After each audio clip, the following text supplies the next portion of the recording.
Praise the Lord, ஹல்லேலூயா. கிறிஸ்துவுக்குள் பிரியமானவர்களே, இந்த அருமையான காலை வேளையிலும் தேவ சமூகத்துக்கு வந்த உங்கள் ஒவ்வொருவரையும் இயேசுவின் நேற்று நாமத்தினாலே அன்பின் வாழ்த்துக்கள். இந்த நாளிலும் 1 தீமோத்தேயு 2 அதிகாரம் 1 வசனத்தை அடியேன் வாசிக்கிறேன். நான் பிரதானமாய் சொல்லுகிற புத்தி என்னவெனில், எல்லா மனுஷருக்காகவும் விண்ணப்பங்களையும் ஜெபங்களையும் வேண்டுதல்களையும் ஸ்தோத்திரங்களையும் பண்ண வேண்டும். ஆமென், ஹல்லேலூயா. இது ரொம்ப முக்கியமான வேத வசனம், நமக்கு தேவையான ஒரு காரியம். இதை தீமோத்தேயுக்கு பவுல் சொல்லுகிற ஒரு ஆலோசனை.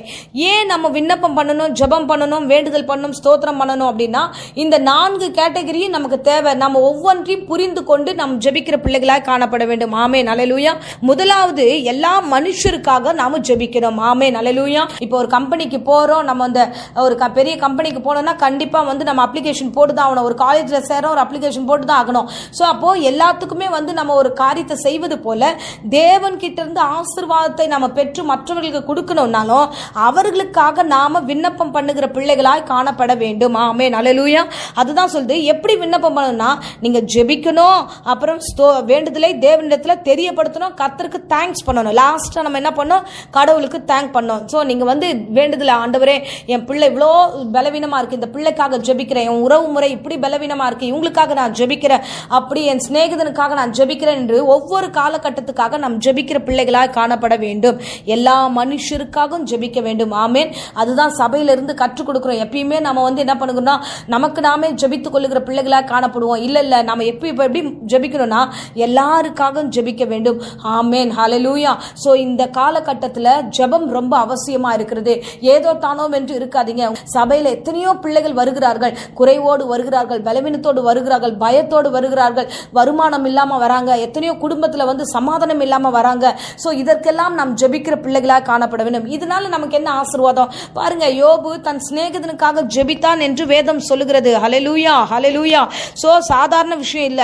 அவரே துக்கத்துல தான் இருந்தாரு. ஆனா அந்த நேரத்துல கூட தன்னுடைய சிநேகிதருக்காக அவன் ஜெபிக்கும் பொழுது கர்த்தர் அவனுடைய சிறையிருப்பை மாற்றினார் என்று யோபு 42 அதிகாரத்துல விதமாய் நாம் வாசிக்கிறோம். அவன் மற்றவர்களுக்காக விண்ணப்பம் பண்றான். ஆண்டவரே, என் பிரச்சனை இப்படி இருக்கு, நீர் எப்படியும் எனக்கு செய்ய நினைத்தது தடைபடாது, நான் அறிந்திருக்கிறேன்னு சொல்லிட்டு யோபு 42 அவர் சொல்லுவார் இந்த ஆரம்பத்துல.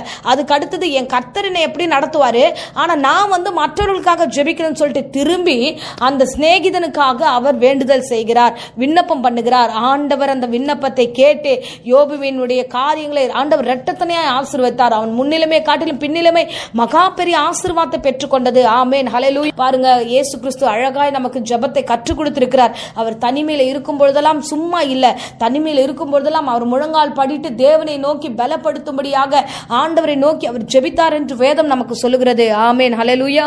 சோ நீங்க தனிமையில இருக்கிறீங்களா, தேவ சமூகத்துல மற்றவர்களுக்காக நீங்க ஜெபம் பண்ண ஆரம்பிங்க, தனிமையில பேச ஆரம்பிங்க, வேண்டுதல் பண்ணுங்க, தேவ சமூகத்துல உங்களை அர்ப்பணிங்க. நிச்சயமாகவே பெரிய காரியங்களை கர்த்தர் உங்கள் வாழ்க்கையில செய்ய வல்லவராய் இருக்கிறார். ஆமென், ஹல்லேலூயா. இன்னைக்கு காலையில எழுந்ததுமே தேவ சமூகத்துல நான் ஜெபித்துக் கொண்டிருக்கிறேன். அப்ப என் மனதுல சொல்லுகிறது, யோபுடைய நிலைமையை போல நாம் இருந்தாலும் நாம் ஜெபிக்க ஆரம்பிச்சிட்டோம், கண்டிப்பா கர்த்தர் பெரிய காரியங்களை செய்வார் என்பதுதான் அந்த யோபு 42 அதிகாரம் 2 வசனத்துல, தேவரீர் நீர் சகலத்தையும் செய்ய வல்லவர், நீர் செய்ய நினைப்பது தடைபடாது என்பதை அறிந்திருக்கிறேன் என்று யோபு சொல்லி தன்னை அர்ப்பணிக்கிறார். அதே போல இன்னைக்கு காலை வேளையில என்னுடைய காரியமாகட்டும், என் குடும்ப காரியமாகட்டும், என்னுடைய சபையின் காரியமாகட்டும், நான் ஜெபிக்க ஆரம்பிச்சுட்டேன். கண்டிப்பா தேவரீர் எல்லாவற்றையும் செய்வார், தடை இல்லாமல் நடத்துவார். ஆமென். இந்த நாட்கள்ல விசுவாசத்தோடு காத்துருங்க. ப்ராமிஸ், இன்னைக்கு ஆண்டவர் ஒரு வாக்குத்தத்தம் உங்களுக்கு கொடுக்கிறார். தேவன் செய்ய நினைப்பது தடைபடாது. உங்கள் வாழ்க்கையில நன்மைகளை பெரிய அளவுல செய்வார். நீங்கள் செய்ய வேண்டியதெல்லாம் மற்றவர்களுக்காக ஜெபிங்க, எல்லா ஜனங்களுக்காக ஜெபம் பண்ணுங்க. இயேசு ஜெபித்தது போலவே நீங்களும் ஜெபிங்க. கர்த்தர் நிச்சயமாய் உங்கள் ஜெபங்களை கேட்டு ஆசீர்வதித்து உங்களை வழிநடத்த வல்லவராக இருக்கிறார். ஆமென். இப்போதும் அடியேன் உங்களுக்காக ஜெபிக்கிறேன். இருந்த இடங்களில் கண்களை மூடுவோம். அன்பு ரட்சகா, இந்த அருமையான வேலைக்காக ஸ்தோத்திரம். இந்த வேத வசனம் கற்றுக் கொடுப்பது போல கர்த்தாவே, இந்த நாளில் ஆண்டவரே எல்லா மனுஷருக்காக விண்ணப்பம் பண்ணுகிற கிருபை கொடுத்ததுக்காக ஸ்தோத்திரம்.